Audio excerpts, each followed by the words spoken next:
any time that a student is interacting with the language, doesn't matter if it's reading, listening, speaking, writing, that's a use of an authentic resource. And I think a program like Speakle really can tap into some of those not deficiencies, but the challenges that they face on a regular basis, moving forward.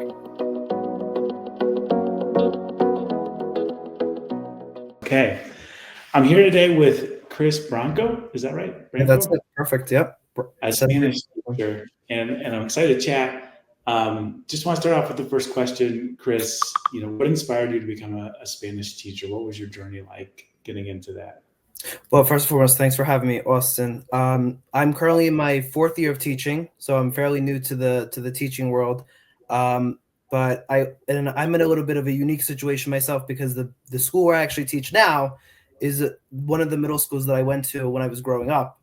Oh, great. So a lot of that inspiration that I had in the classroom learning Spanish kind of now has carried with me into my profession, because a lot of the teachers that taught me when I was a student are still there working with me now as my colleagues. So that has always been, such a unique thing. At least when I talk to other, professionals or colleagues from other districts, and they ask, oh, what do you like the most about your job? It's the collaboration that I have with so many people who taught me and instilled in me, a passion for Spanish.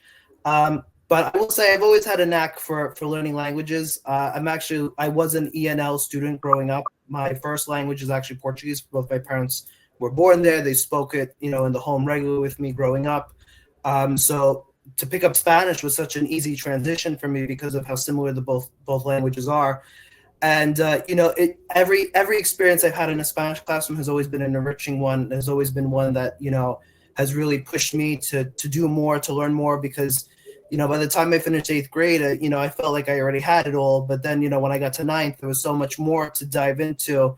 And I have to say, every experience I've had with any of my Spanish teachers, even up till college, has been really enriching. I had an opportunity my sophomore year of college to go study abroad in Granada, Spain. So that was really, a place where I could hone my skills. And I always tell, my students this, that, with every opportunity you get, is an opportunity for growth and development. And so if I feel like if I didn't have that opportunity to go study abroad, I wouldn't be the true authentic, teacher that I am today because of how much I did acquire while I was overseas.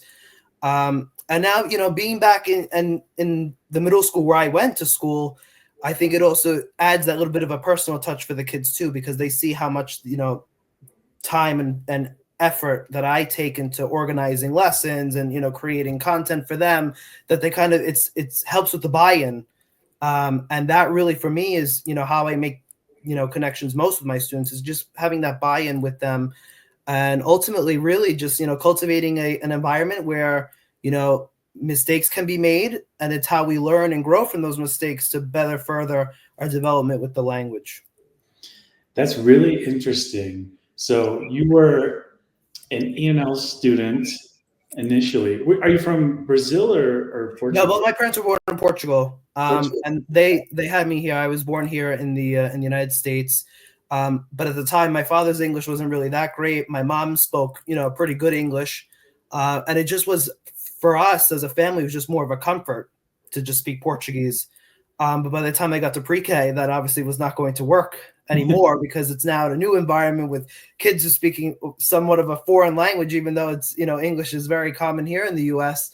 And I had to start from scratch basically at 3 years old to pick up a new language to be able to communicate with my peers.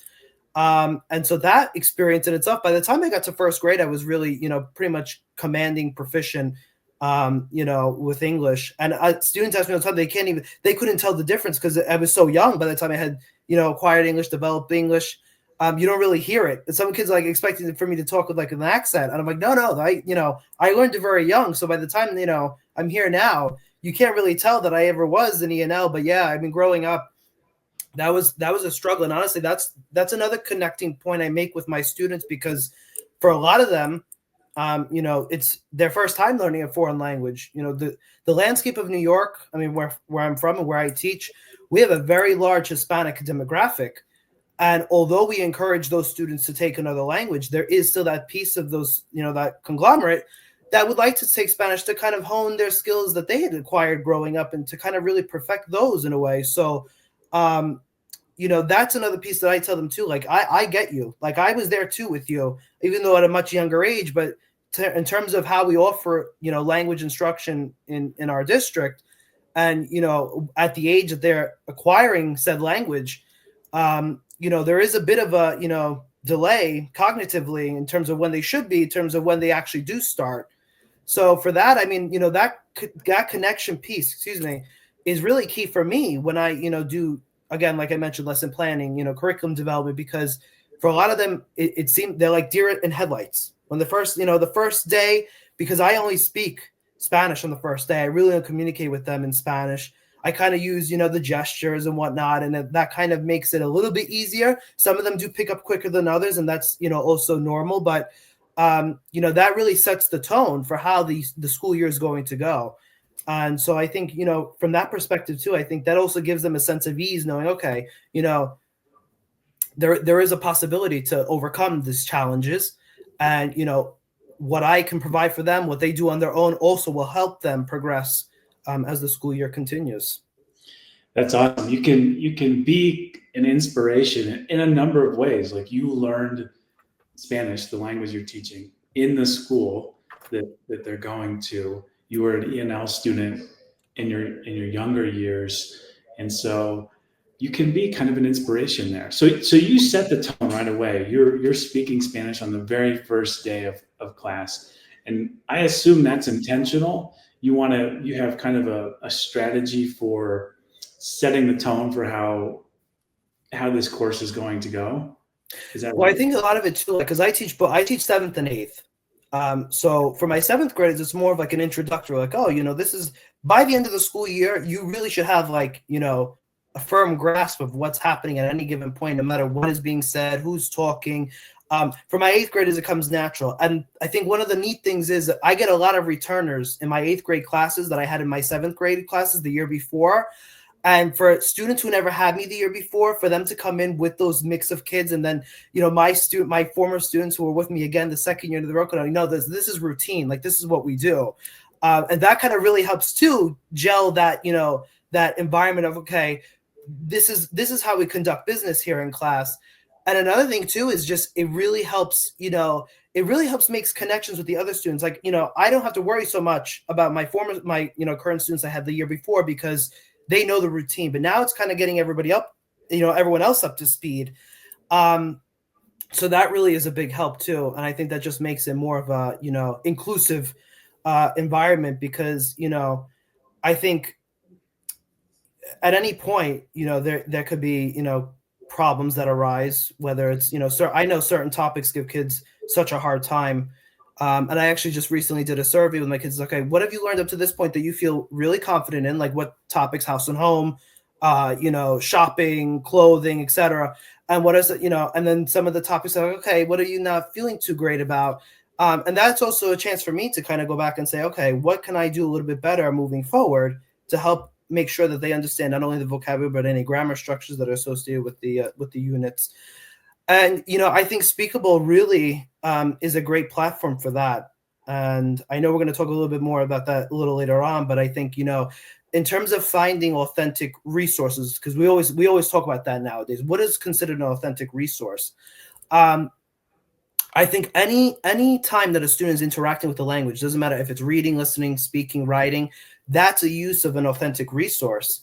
And I think a program like Speakable really can tap into some of those not deficiencies, but the challenges that they face on a regular basis, moving forward.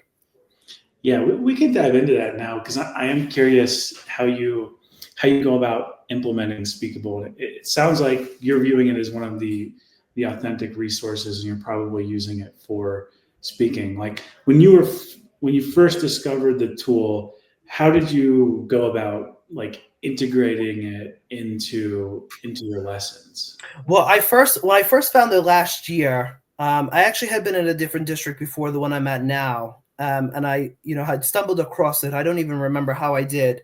And I figured, I would take the time last year to kind of really dive in and to see what it's all about.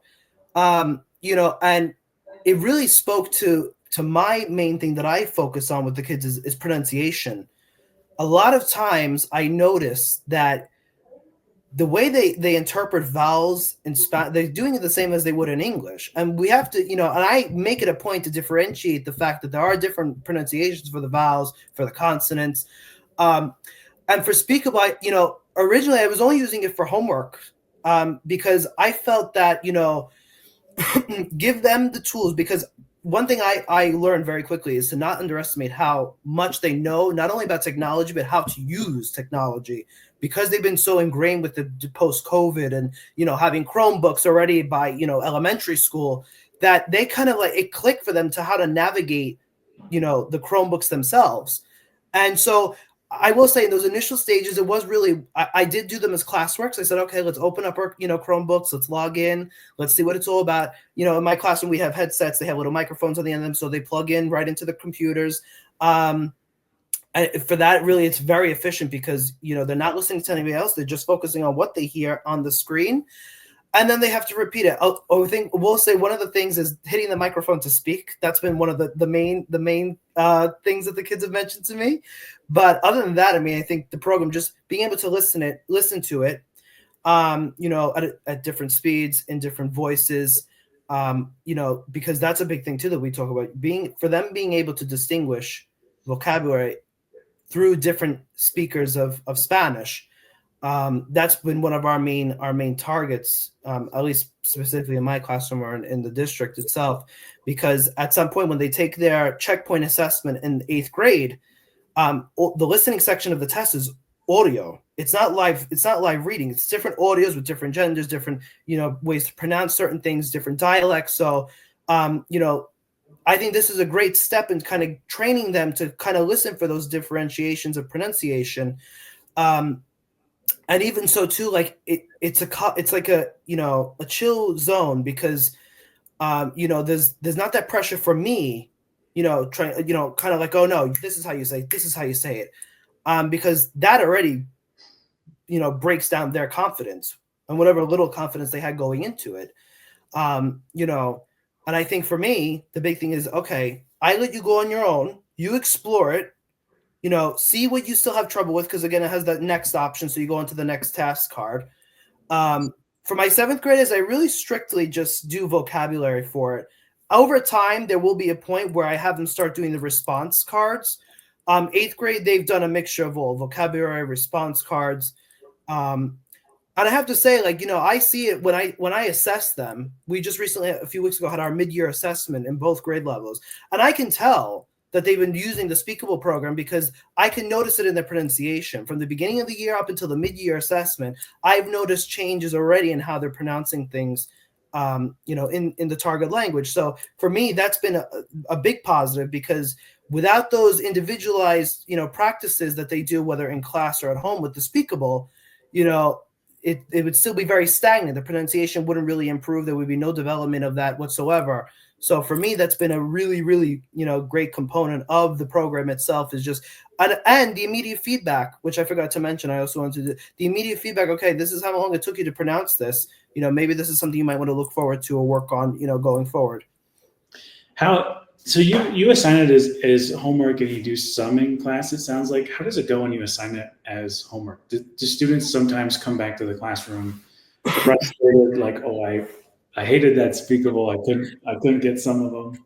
I'll be honest with you, yeah, there is some frustration, but I try to make it so that there's not that many task cards, because again, nobody likes to do homework. That's been the big mantra of this, I think post-COVID. Nobody wants to do homework. Nobody wants to give homework, because it is a lot. The kids do have a lot going on outside of school, and for me, I think the frustration is just I don't know if it's because of the length of the assignments. I do modify them to a point, but I feel like, even at home though too, it's still that you're in your own space. There's nobody really, lingering over you, like over your shoulder. Cause I could understand how that can cause some, not fear, but, kind of a little bit of, nervousness when it comes to some of these activities. Because there is such a need to practice pronunciation in order to effectively communicate the language.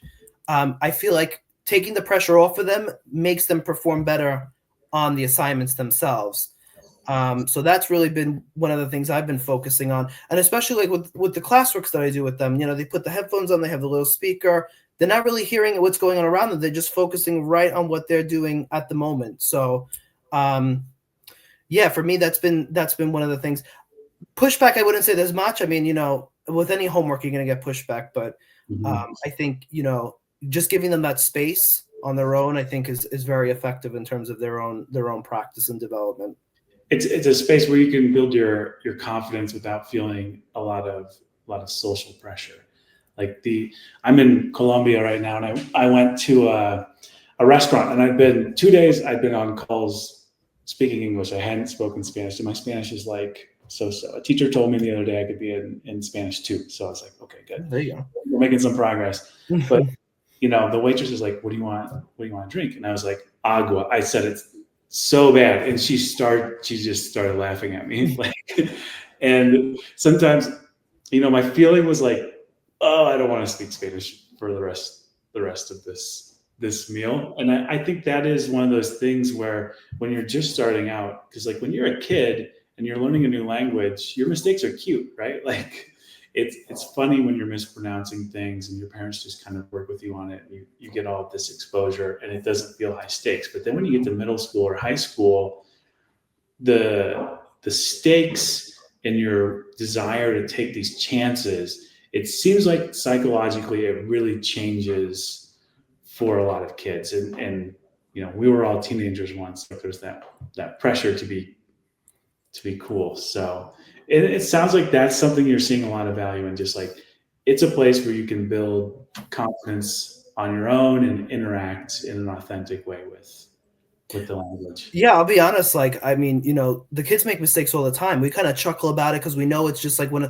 there have been a variety of words this year, no matter what topic we've covered in seventh grade, more specifically, this happens the most, where they just say it. And it's like, you can't help but not laugh because it's just like, what, like that to me shows progress. Like there's an effort made, even though it's not correct. There's an effort made, and we all kind of, chuckle about it a little bit, and we move on to the next thing. And I think that, that speaks to the community, to the environment that not only the teachers build, but the investment of the students too in the class. Because I'll be honest with you, like I have classes of upwards to 30 kids in a class.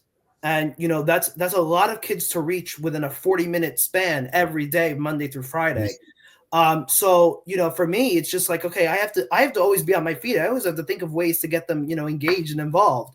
But the speakable helps because there are days where they just need that individualized practice where they can just, okay, here we go. Just have a seat, open your Chromebooks, go onto into Google Classroom, find the assignment and complete, the assignment for the last, 10, 15 minutes of class. Again, and then whatever you don't finish is for homework. That's always been my thing too, because, to give them that outlet in class and then to go home and to catch up on whatever they missed. I'll be honest with you. When I studied abroad, my options, not that they were limited, but I wanted to make sure that, I got the most authentic experience possible. Because to go to Madrid or Barcelona, it was very mainstream. It was just like being in New York City. And I didn't want that. So I chose Granada with the intent of, okay, this is not a touristy place. I mean, granted, they have the Alhambra and whatever, but, there are a lot of locals in the area that still live in Granada that really have that, authentic touch. And I remember going to the grocery store one day to get because I was living in an apartment at the time. With two other people who were not part of my program. So I was the only guy that chose the apartment. Everyone else wanted to live with a host family or a hostel. No, I wanted to be in an apartment. I wanted to be very independent on my own. And I go into the grocery store. I go to check out, and she starts speaking to me in English. I'm like, how did you know? I was like, how did you know that I was not from here? She's like, we see it more and more every day now. There's a lot of tourism that's coming in. There's a lot of Americans coming to visit. There's a lot of, influx of tourist populations coming in. And I remember seeing her a second time. I was like, I just want you to speak Spanish to me. I said, no English. I said, I want this interaction to be very pure. And that, helped me in a way, like really see the value of, not only people wanting to help you, but, also to make it, a challenge too.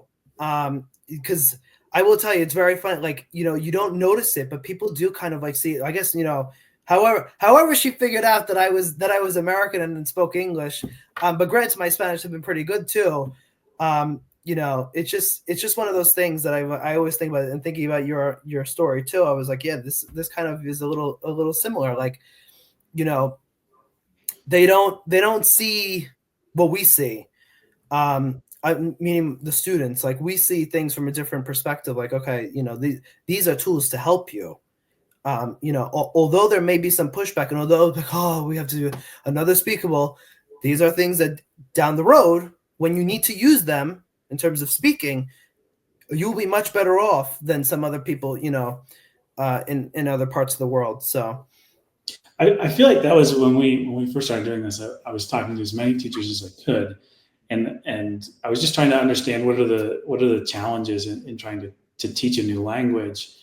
And I felt like one thing I consistently saw was, like, because it's such a long journey, typically, like, most people don't just go from I can't speak Spanish to 6 months later I can hold a conversation on a lot of topics. Usually you're talking about, multiple years, 4 or 5 years before you're getting to a point where you're feeling comfortable conversing. And so then, like, what are the milestones along the way that we can keep students bought into so they feel like they're progressing? And I always kind of felt like that was one of those issues where if the students don't believe that it's possible, it's really hard to be like, hey, we're gonna, like, just trust me on this, you do this, and then we'll do the next step, and then we'll keep moving through that. Do you feel like you see that in your classrooms? I think, I started teaching maybe 2 years post-COVID. My first year ever teaching, we were still in masks. And, for me, that was like a big thing. Like, with speaking in a Spanish class, I could barely hear my kids talking. So, and at that point, I didn't even know if Speakable was around starting then, or had known about Speakable, because I feel like that would have been a great program to utilize. But, my first year of teaching ever, we were still masked up. And it wasn't until maybe April or May of that year where we were like, okay, time to, to get rid of the masks. And I could finally see kids' faces and, talk, the mannerisms of how they talk and, how they communicate with language. So that really was a struggle for me that first year. I think a big thing of just the confidence, going back to the confidence points, like, that also has to come from the teacher. If the teacher is not confident in their abilities, there can't be buy-in from the students to expect, okay, I can't really take this person seriously if they don't, and that's why I focus a lot on when I have students read aloud, for example, there'll be times where maybe I'll go back and repronounce a few things that maybe we had a little bit of trouble with. And there'll be times where I will have kids that are like frozen. They're literally frozen because they don't want to. So it's more like, okay, I'll guide you along, start over here. So kind of like a repeat after me. So there has to be that, but I think a lot of the issues that we were seeing a couple of years ago, we're not seeing anymore, because I think post-COVID, we had a lot of students that had a lot of different academic, social, emotional needs, and that really took a priority, more so than anything, really, because it was, and I was a junior in college during COVID, so for me it was okay. I had to sit behind a computer, which is, for most of my college courses were online anyway. So I just, it was natural for me. For a lot of these kids to be home for months at a time and see their teacher on a screen was not practical for them. And I couldn't even imagine how, foreign language teachers were teaching curriculum or content through a screen. And again, that's another thing that comes up too, translation and AI and, all this, I think, really has changed the landscape of what we can do. And what the students are able to do as well. Going back to that point I mentioned earlier, we cannot underestimate how much they know about technology and how much they can use technology. Because sometimes I have read papers where I had an 8th grader writing in the future tense. I had never taught future tense before. And I'm wondering, how on God's earth did this kid do this assignment? I'm like, he is writing in the future tense and he is an 8th grader. I taught 10th grade. I was, split last year. I taught also one class of 10th graders at one of the high schools in my district. And they sometimes still had some struggles with future tense. And I have this 8th grader writing beautiful, future tense. And so that was another thing too, which in terms of reflecting on my practice, writing had to be done in class. Writing could not be brought home to then bring in the next day. It had to be done there and then. And in a way, speaking too, like there have been times, you know, my 8th graders will tell you this. I'll have them spontaneously speak about anything that they've learned from 7th grade up to now. Give me 5 sentences of something you could talk to me about any topic. And that I think too also helps building the confidence. You know, okay, maybe in September, you know, for my 7th grades, maybe they can say 2 sentences. Hola, me llamo, yo tengo, whatever, you know, and how old they are. Now it's like, okay, hi, hola, me llamo, yo tengo, mi familia, you know, then they start talking about family, they start branching out into other topics. So it's a progression. It really, you know, it's not a sprint, it's a marathon. Language learning is not a sprint. And the more that you practice, and I feel we give ample time really, you know, to hone into those skills, into those topics, the more you practice, quite frankly, you'll be in a much better position. You know, when we start covering the next unit of study, you know, I don't expect all of them to be speaking fluently. And I have a lot of native speakers too that don't really speak that great. But again, it's a testament to that too. You know, they're here because they want to improve on what they've already acquired. So for me, you know, I always do this one method where I pair usually a native speaker with an English speaker. And the native speaker could also speak English. It could just be one of those chances. And you know, for me, in my perspective too, I have a lot of ENL students of Spanish who speak no English at all. And I have to say, like, one thing that really has impressed me this year, because I have about maybe 10 across all 5 classes that I teach, and just seeing the interactions with my American students, with the ENL students, really like touches my heart. Like there's an effort made from the English speaking students to speak only Spanish with them. I don't prompt them to do that, but that motivation that they've had, that practice that they've developed, really to me, like I sit back and I'm like, wow, like that. And that's really one of the reasons why I teach, like to be able to see an interaction like that happening in my classroom really reaffirms to me that I'm doing something productive with them. You know, we just had a new student from Honduras move the other day. He came on Friday. And I tell you, the class opened him with welcome art. My, hola, ¿cómo estás? ¿Cómo te llamas? Like the interaction, and granted, they're very simple 7th grade interactions, but you have to understand for somebody, and again, my position like this, for somebody who does not speak your native language, coming into a school for the very first time, they have no prior education in their home country. And just to see that interaction happening really for me was like, wow, that was like, a wow moment for me. Like I just sat back and just watched it all happen because it was just so beautiful to see that. Especially with, you know, how things are today in 21st century, like, you know, with social skills, especially with these kids post-COVID, you know, them not being afraid to just like, you know, be themselves and talk, you know, in the language that they're learning. For me, that was a really, really neat moment. And, you know, that's why we do what we do. So for me, that was really, really special. Wow, that's incredible. I mean, because we work with ENL programs, and I think about that a lot, like how mortifying that would be when you're a younger kid, somewhere between 5 and 10 years old. You go into a school and you can't understand anyone at all, and no one's speaking your language. Like that has to be such a mortifying experience. And of course, there's you know, support from teachers, but then if you can't communicate with your peers, you're just going to feel like you're not part of this thing that's going on. So that literally in your classroom, you had a heritage speaker of Spanish that was joined the classroom, and everyone was like, hey, we'll try and use what we're learning in a conversation with the new student. Yeah, that it just based. So I just, you know, this is our new student, and honestly, it just everything fell into place. Like I had paired him with another ENL student who kind of was more familiar with, you know, with English as well. So there was a little bit of, okay, at least for that student, it wasn't as hard. But then, you know, we broke out into a group activity where we talked about, you know, what we like to eat. And, you know, he was going around and he was talking, and, you know, a lot of my English speaking students were coming up, you know, asking him questions of what, you know, oh, do you like to eat, you know, te gusta comer, you know, manzanas? And it was just like a very, like, you know, it just felt fluid. It felt like a fluid interaction. Like you would have never known that he had just moved into the classroom on Friday. Like you would have never known that it was his first day on Friday. And that for me, like that speaks volumes to the environment that not only I've created, but the practice that the students have upheld and the environment that they have supported, throughout this whole year. So for me, that was really like a very touching experience for me. I don't think I've ever seen something like that happen before.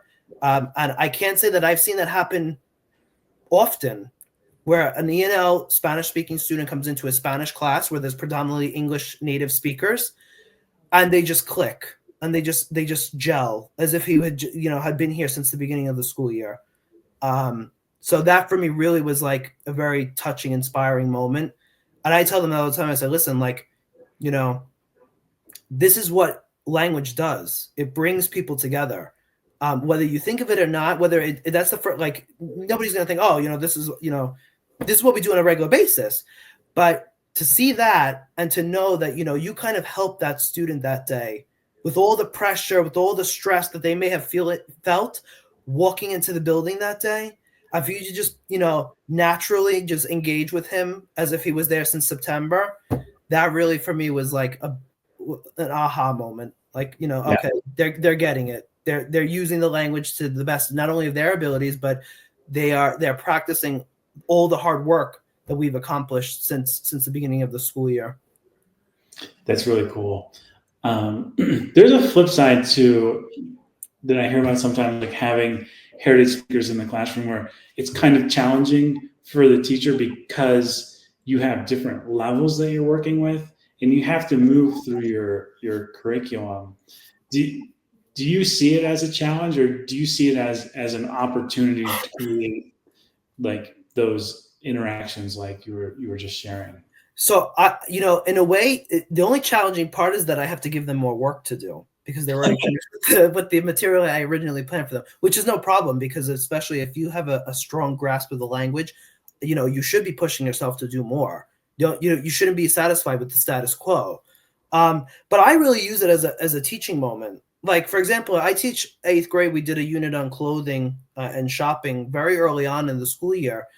And, I was going over vocabulary like chaquetas, jacket, but, profe, we use chaleco.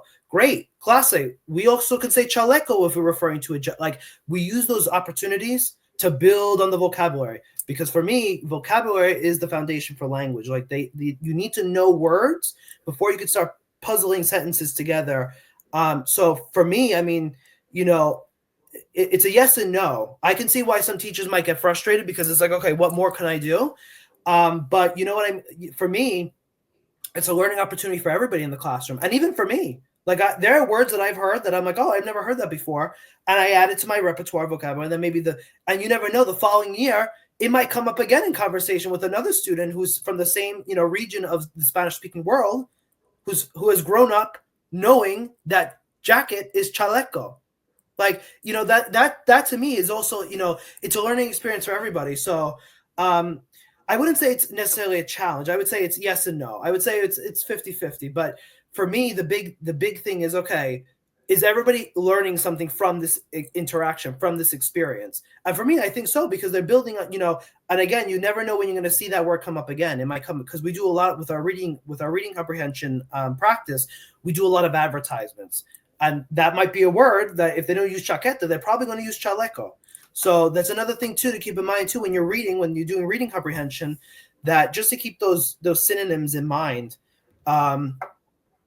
So really for me, I just think it benefits everybody. So I invite it, I welcome it, because if it helps one, it's probably going to help the rest.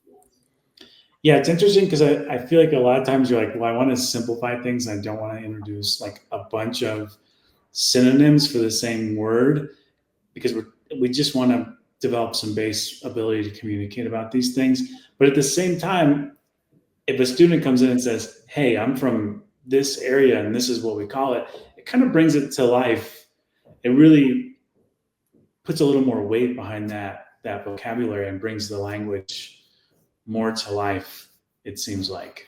Well, it just shows how complex the Spanish language is. I studied abroad in Spain, and I heard vosotros more in those 6 months that I studied abroad than any 8 years that I was studying Spanish in a classroom setting. So for me, that was also another eye-opening experience. Wow, they really we always learned in school, oh, we don't have to worry about vosotros. Vosotros, they only speak it in Spain. It's by itself. It's very exclusive to that country. But then you go there and you hear it frequently, and you're like, whoa, it sounded like a little foreign to me.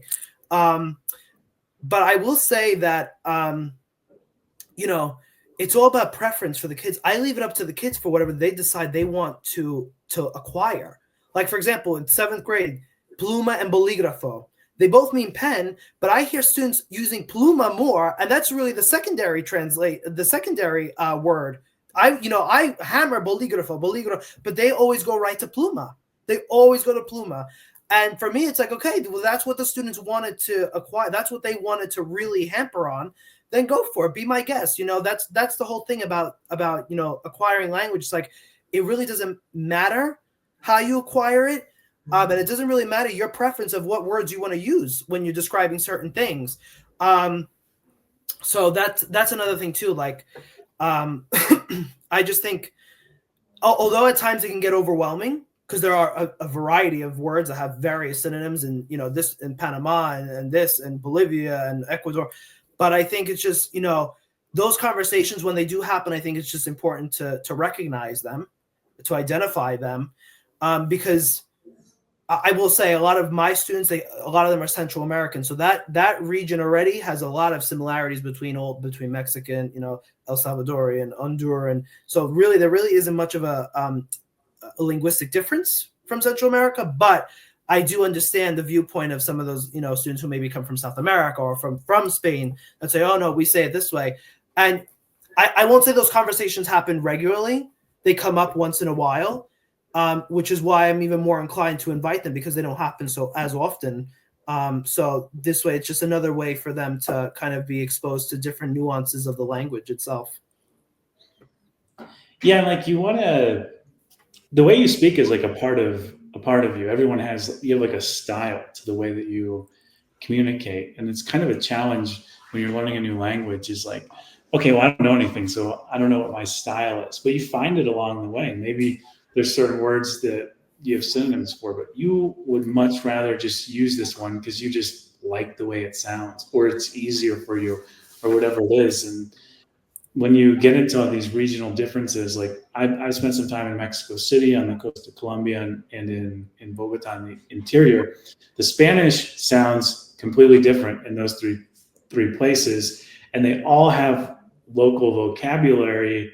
It's not like, oh, I can't understand the Spanish in these different areas, but everyone has their own thing, and that's like part of the culture of that area. That as a community, you're kind of all using similar like vocabulary for things that could be expressed different ways. But then on the individual person level, like we all have our own style that we're developing when we learn a new language too. So that's cool. One question that I get a lot from teachers that just find speak and they're like, how do I use this? Like, what do I do with this? It's just, how do I take something in my lesson plan and put it in the Speakable? When you were starting out, was your core focus like, here's our list of vocabulary, I'll put this in there and have students repeat it? Or did you have some way you were thinking about it when you got started? When I first started using Speakable, and even now too, because I'm fairly new to it, I found that a lot of the already programmed activities were great. I found that a lot of them that other users had created really matched up with what I was trying to get with from the students in terms of their vocab acquisition and their pronunciation practice and skills. I'll be totally honest, I haven't had an opportunity to really create my own sets, but I will say the sets that have been published already on the site really match up with what I'm doing in my classroom. So really it's just an easy, okay, this is what I'm going to assign to you. And, you experience, and there are sets that maybe have words that we never covered in class, but it's also another opportunity for them to say, okay, look, this is a new vocabulary. What does this mean? How do I pronounce this? So really it puts the onus back on them in terms of the practice that they do in their individualized learning. But I will say one of the feature that I really do like is the response cards. The response cards for me not only demonstrate, are the students understanding the question that's being asked of them, but when they respond, are they pronouncing the response to that question appropriately? Because we do a lot of, when I introduce questions for a topic, I usually do the vocab first, then I go into the grammar. Okay, we've talked about, for example, school subjects, school classes themselves. Okay, ¿cuál es tu clase favorita? ¿Quién es tu profesor favorito? And so that kind of like ties back into, oh, and ¿qué necesitas para la escuela? It all ties back into the vocabulary. So really all I'm teaching them is how to answer the, to start to answer the question. Yo necesito, mi clase favorita es, but then the onus is on them to know the vocabulary to answer that question. So for me, the program itself, I think, lends a lot to individualized practice, number one, but also for them to kind of, get that extra auditory practice that they might not necessarily get in the classroom itself. Because I can say a word, 5 times, but on Speakable, they can listen to that word as many times as they would like to make sure that they get the accurate pronunciation of the word. So that really, for me, has been the big plus to the program. And I have to say, because that was always one of my big professional things, considering how my first year experience went.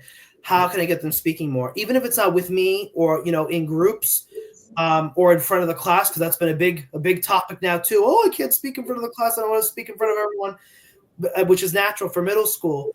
But I think Speakable lends it to that. Okay, you don't want to speak in class, but you're going to speak into this, and I'm going to hear you only.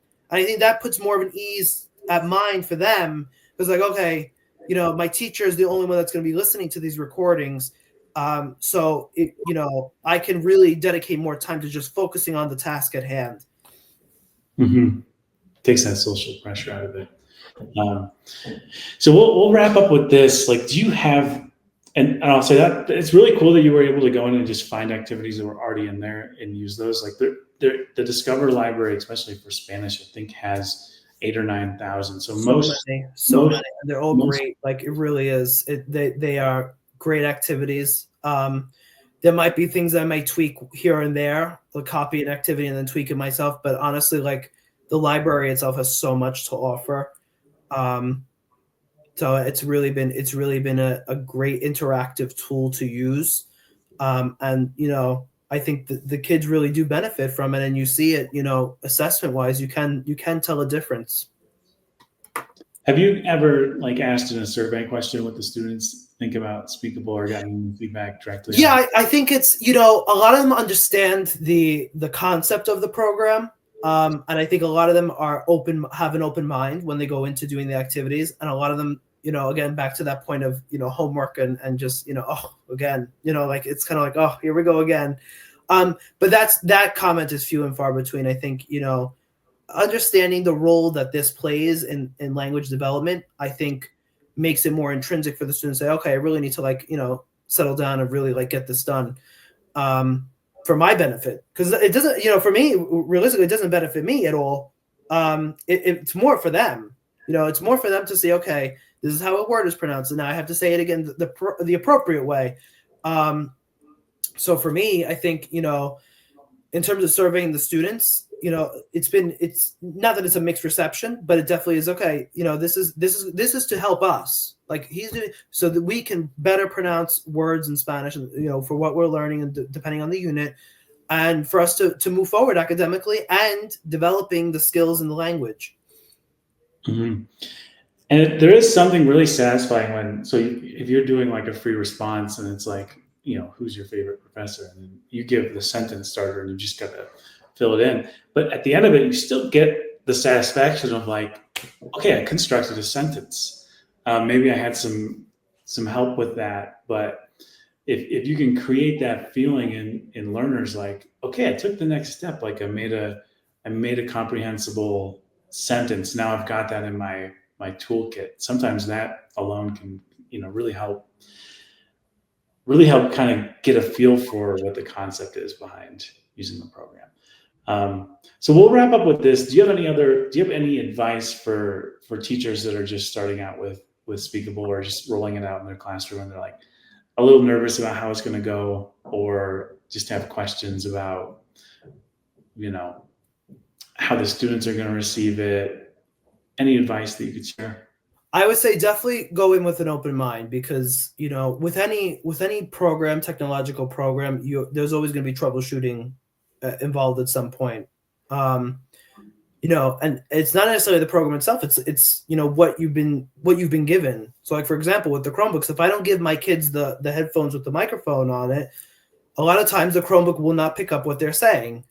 So if they don't have those specific headphones to use for the activity, there's a lot of frustration that builds up, because I know they're saying it, but then the computer itself is not picking it up because of whatever microphone is built into the device.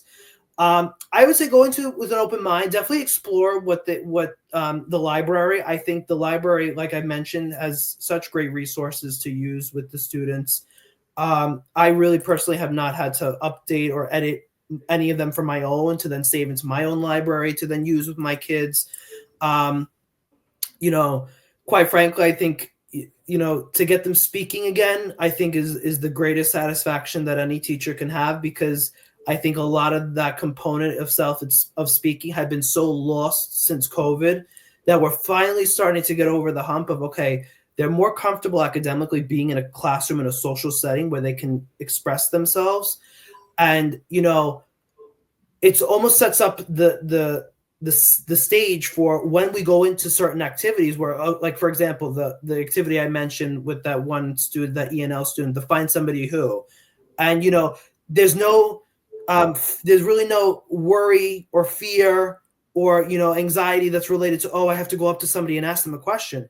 No, because you've already had that practice where, your pronunciation is at a point where you feel comfortable speaking, that you can have conversation with not one student, but multiple students within your class environment. So for me, that's really the big